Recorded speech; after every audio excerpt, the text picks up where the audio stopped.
ng ating nararanasan sa buhay, ginigising lang tayo ng ating mahal na Panginoon. Kasi kung minsan, hallelujah, pagka tayo lumulutang sa dami ng pagpapala, minsan nakakalimot tayo. Amen. Totoo yun. Ha? Kaya sabi ko nga sa inyo mga kapatid, hallelujah, mayroong isang taong pinagpala, abundant living na mga kapatid, masagana na, marami ng pera, hindi na pumupunta sa church.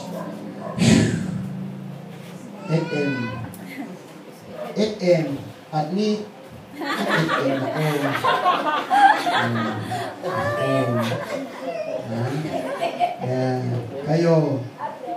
kayo, wala kayong pera, di kayo makapag-FM.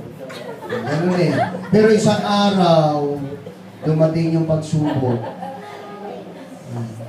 Ganun yun eh. Hello. Amen? Kaya sabi ko mga kapatid, walang problema sa pagpapala. Sinabi ng Panginoon mga kapatid, pinapag-iingat lang tayo. Anong sabi ng Panginoon? Huwag kayo magtipon ng mga kayamanan. Matthew chapter 6 mga kapatid. Hallelujah. Huwag tayo magtipon, mga kapatid, ng mga kayamanan sa lupa, na doon mayroong tanga, may ipis, mga kapatid ko, na sumisira. Bagkus ipunin natin yung kayamanan na panglangit. Hindi masama na pagpapalain tayo, mga kapatid. Baka isipin nyo naman, ayaw ata ni Pastor pagpapaan ang material eh. Hindi. Ang punto ko, huwag natin gamitin yun, mga kapatid, para mapalayo tayo sa Diyos. Dapat, pagka pinagpapala tayo materially, yun yung dahilan at yun yung paraan para mas lalo pa tayo mapalapit sa Diyos. Bakit? Eh, nag-pray ka, Lord, pahing motor! Tapos, ang motor hindi na pumupunta sa church. Lord, pahing kotse! Tapos yung kotse, saan na, kung saan nakakarating. Mali yun eh. Kaya pag humingi ka niyan, situit na mauna mo ang Panginoon. Bakit? Sabi niya, unahin mo ang kanyang katwiran at ang kanyang kaharian. Lahat ng bagay, katagdagan pa nga ng Diyos yun eh. Amen? Hallelujah. Maghintay ka, magtiis ka.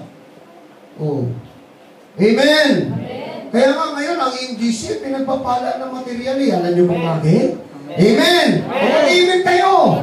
Pinagpapala na tayo material eh? Amen! Alam niyo kung bakit? Ha? Wala na kayo ng Martes. Wala na kayo ng Huwebes. Ha? O baka wala na, mga kapatid ko nagpipray. O, kasi marami ng pagpapala. Pastor naman, bakit kailangan mo pang mag-pray? Bakit kailangan mo pang umatin eh?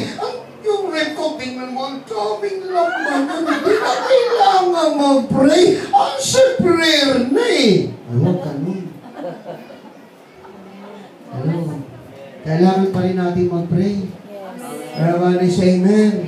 Everybody say amen. Matatanda na kayo. Hindi ko na nga kailangan i-lead pa eh. Kaya nyo nang mag-lead eh. O, doon mga kapatid, sa mga kailangan din eh. Everybody say amen. Amen ba mga kapatid? Mapalagpakan natin ang Panginoon. Sinabi ko rin sa Bulacan. Alam nyo, pinagpapala kayo ngayon. Siguro ang dami yun ng pera. Tawa sila. Bakit, Pastor? Eh, kasi hindi na kayo umati ng Miyerkules eh. 3 na lang kami minsan, 4. Pagka prayer meeting, wala na rin yung dalo. Pag overnight, konti na lang. Kahit masarap pa yung lugaw. Hello? Mayaman na. Knock na. Tabi-tabi po. Hello? Yes. Amen. Mayaman na kasi ang MGC. Ayaw ko lang, ano ko, bakit? Ramdam na ramdam ko ngayon talaga yung blessing ng Panginoon, mga kapatid. Hello? Material eh. Oh. Totoo yun, mga kapatid.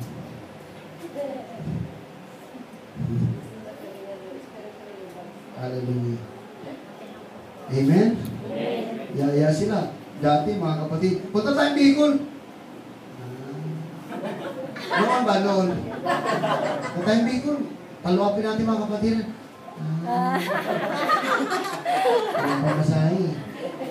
Ngayon, mga kapatid, punta tayong Bicol. Kailan pusog? Sabi, punta tayo. Ang bilis, mga kapatid eh. May pamasahe na. Mayroon. Hallelujah. Yes. Alam niyo, sumasagot talaga ang Diyos. Grabe talaga ang Lord. Yes. Oo, totoo yun. Sabi ko, isa sa, kahapon na, sabi sa akin ni Brother Eden Wednesday, Pastor, ikaw na naka-schedule sa Bicol sa August. Ha? Ako ba? Sa totoo lang iniisip ko, yung budget na naman. Kasi malapit na September. Pero minsan ang isip natin, mga kapatid, balintuna eh. Nag-iisip ka, pero ang Diyos pala, higit na nag-iisip. Amen. Alam niyo kung bakit? Wala lang. Wala niyo palang problema. Sabi, kahapon, may mag-message sa akin, Pastor! May budget tayo para sa gawain. Purihin ng Panginoon, sabi ko. Gumanong ka agad. Sige, ako nang pupunta sa Bicol. Pero nung una, alanganin pa akong sumagot eh. Sige, ako na. Sinabi ko na kanina, sige, akong pupunta. Eh, yun, sabi ko rin, sama ka. Oh, sige, Pastor. Anak ko, maraming datong talagang kapatid. Everybody say amen. Hallelujah. Sometimes, pinapahintulot ang mga pagsubok para matuto tayo. Kasi sa likod ng pagsubok na yun, sa likod, mga kapatid ko, ng bagyo na yan, pag mahawi ng ulap, lalabas na ang liwanag. Tandaan niyo na. Amen. Sige lang, pagka medyo madilim-dilim pa ang buhay mo, parang naglalangit-ngit mga kapatid ko sa dilim, hallelujah, sige lang, isang araw, mahahawi ang ulap na yan at makikita mo ang liwanag para sa buhay mo, mga kapatid. Kasi sa lahat ng gusto, hindi ayaw ko lang kung isang taon pinagyo ka. Gusto mo, isang taon na lang mula January 1 hanggang December 31 pinagyo ka. Kawawa naman yung Kristiyano ko. Kawawa naman si kapatid. Mula January 1 hanggang December 31, hindi nakalagpas sa mga pagsubok. Ay, wala pa na panahon lang yan. Amen. Ngayon, kain kang tuyo. Baka bukas, baka naman. Hello? Ngayon, saya ka. Baka bukas malungkot ka. Pagkatapos ang kalungkutan, masaya ka na ulit. Ganun lang ang buhay. Yes. Everybody say amen. Ha? Nag-iisip ka ngayon, mga kapatid ko, sa buhay mo, hindi mo alam, mayroong pang mas mahalagang nag-iisip sa'yo at kung saan sa'yo ang Diyos, ang tatay mo, ang ama mo, ang Diyos mo sa langit nag-iisip para sa'yo. Kaya huwag ka lang ma-discourage. Di bali mamblema ka. Di bali mag-isip ka. Huwag ka lang ma-discourage. Huwag ka lang panghinaan ng loob. Huwag ka lang bumitaw sa pananampalataya. Kasi nangyayari naman yun eh. Lord, ano to? Bakit ako pa? Kaya lang naman ako. Sa'yo yun. Kung may pasa sa akin yung problema mo, kanya-kanya tayo. Huwag ka manalangin, Lord, bakit ako pa? Huwag, magagalit sa'yo, Lord. No, huwag ka manalangin ng ganyan. Why me, Lord? Bakit ako pa? Sa dinami-dami naman ng tao. Pambira ka, nanisi ka pa ng tao eh. Lord, salamat, Panginoon. Alam ko, tinuturuan mo ako. Alam ko, Panginoon, palalakasin mo ako. Alam ko, pinapatibay mo ang pundasyon ko. Akin to, Panginoon. Salamat sa iyo, Panginoon. Salamat sa iyong kabutihan. Pagpapala ito, Panginoon. I-convert mo ka agad. Parang doon yan, pag may dollar ka, takbo ka agad sa bangko, i-convert mo ka agad ng peso. Eh kasi hindi mo mabili yung dollar dito, mga kapatid, pag tatawanan ka, convert mo ka agad. Parang gano'n, yung problema mo, i-convert mo ka agad sa pagpapala. Woo! Pagpapala ko! Woo! Pagpapala ko! Woo! Blessing ko sa buhay ko! Pagpapala itong nangyari sa aking buhay. Amen! Yun yung kaisipan, mga kapatid ko, na mayroong matibay na pundasyon. Hindi yung ma-discourage ka, hindi yung mga kapatid. Kaya nga si Pablo, kung saan ako mahina, doon ako lumalakas eh. Kung ano yung naranasan mong kahinaan, gawin mo ito para maging kalakasan sa buhay mo. Gawin mo itong stepping stone sa buhay mo. Gawin mo itong tungtungan sa buhay mo para makarating ka sa taas. Amen. Hindi ka makakarating sa langit kung wala kang tutungtungan. Amen. Yung pagsubok na yan ang tungtungan mo. Amen. Huwag mo iwasan. Yes. Hallelujah. Amen. Amen. Hallelujah. Yan yung ladder of faith natin. Ha? Yung mga storm sa buhay natin, problems, financial, mga kapatid ko, hallelujah, ng mga problema. Minsan lahat tayo ng mga problema, mga kapatid, pa walang pera. Sa totoo lang, mabuti pa ang pera, may tao. Kung minsan ang tao, walang pera. Hallelujah. Pag wala kang pera mo, huwag kang mamupong, bukas magkakaroon ka. Bakit? Pambira naman. sa dinami-dami ng tao ito, hindi pa ako magkakapera. Magkakapera ka. Bakit? Hallelujah. Yun yung faith mo. Nagsasabi na magkakaroon ka. Everybody say amen. Hallelujah. Basta't maging matibay ka. Basta't maging matatag ka. Basta't hawakan mo ang faith mo sa Panginoon. Yun yung importante ngayon. Kapit sa Diyos. Huwag sa patalim. Susugatan ka. Lalo pag bagong hasa, kapitan mo yung bagong hasa patalim. Susugatan ka, magdurugo ka. Ikaw rin ang masasaktan. Saan ka kakapit? Sa ating Diyos na buhay. Sumunod daw tayo sa Panginoon, mga kapatid. Everybody say amen! Ano bang susi, mga kapatid ko? Hallelujah! Ng katagumpayan, mga kapatid, sa ating buhay. Siyempre, pagsunod sa ating mahal na Panginoon. Kaya nga sabi ni James sa chapter 1, mga kapatid, yung susi, yung obedience. Obedience is better than sacrifice. Or obeying Jesus is the key to withstanding the storms. Hallelujah. Kaya nga sabi niya ni James, huwag kayong tagapakinig lang, kundi taga-tupad din. Dahil kung tagapakinig ka lang at hindi ka taga-tupad sa kanyang mga salita, para ka lang daw tumingin sa isang salamin at nakita mo yung mukha mo at nagliyan kang umalis. Pero ang sabi niya, hallelujah, ang tao lang tagapakinig at tagatupad, sabi ng verse 25, anuman daw ang kanyang gagawin ay pagpapalain ang taong ito na siyang tagapakinig at tagatupad sa mga salita. Hallelujah. Kaya huwag lang daw tayo tagapakinig.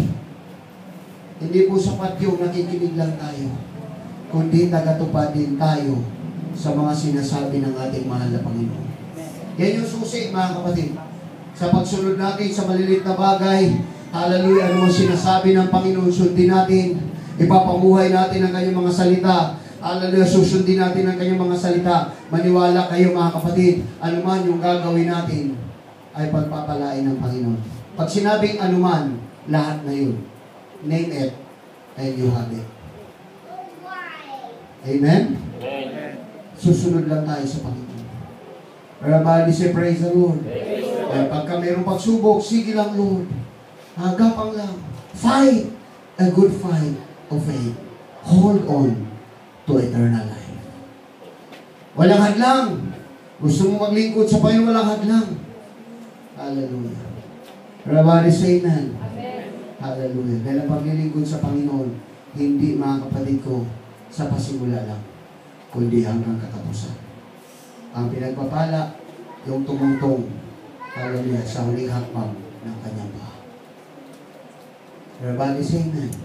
Yan yung susi, mga kapatid. Hallelujah. Gawin daw natin, kaya nga inalitulad. Saan ka ba? Ano ba itinatayo mo? Ang bahay ba sa buhanginan o ang bahay sa bato? Ang bahay sa bato, walang iba si Kristo. Kahit darating pa, kahit pintuan pa ng Hades, o kahit pintuan pa ng impyerno, hindi mananaig sa iyo dahil itinatag ka, hallelujah, sa bato, walang iba si Jesus Christ. Ito yung i-reject ng maraming tao. Pero para sa atin, blessed tayo. Everybody say amen. Nawa, mga kapatid, maunawaan natin, tandaan natin, huwag mo lang ipag-pray.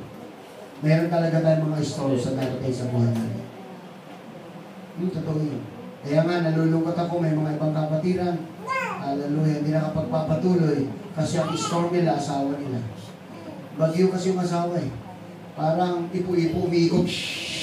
O, di ka na makasimba. Iikot ba naman eh? Iikutan ka, mga kapatid. Storm nila yun. Minsan, mga kapatid, ang storm natin, ang mundo, hindi mabitawan ng bagay. Yun totoo. Amen. Yun totoo. Minsan yung storm, mga kapatid, double cards. Hindi mabitawan yung double cards. Hallelujah. Storm yun. Pagsubok yun. Kaya ingat tayo. Sabi ng Bible sa 1 Peter chapter 5 verse 8, ang iyong kaaway ay parang leon na umatungan. Naghahanap ng masisila. Kaya bawat isa sa atin, magbantay po tayo. Magpakatibay tayo, magpakatatag tayo. Sa panahon ito, klase-klase po ang mga bagyo na darating po sa buhay natin. Dahil, kaya kapit tayo sa Panginoon, gawin natin pundasyon si Jesus Christ sa buhay natin. If God is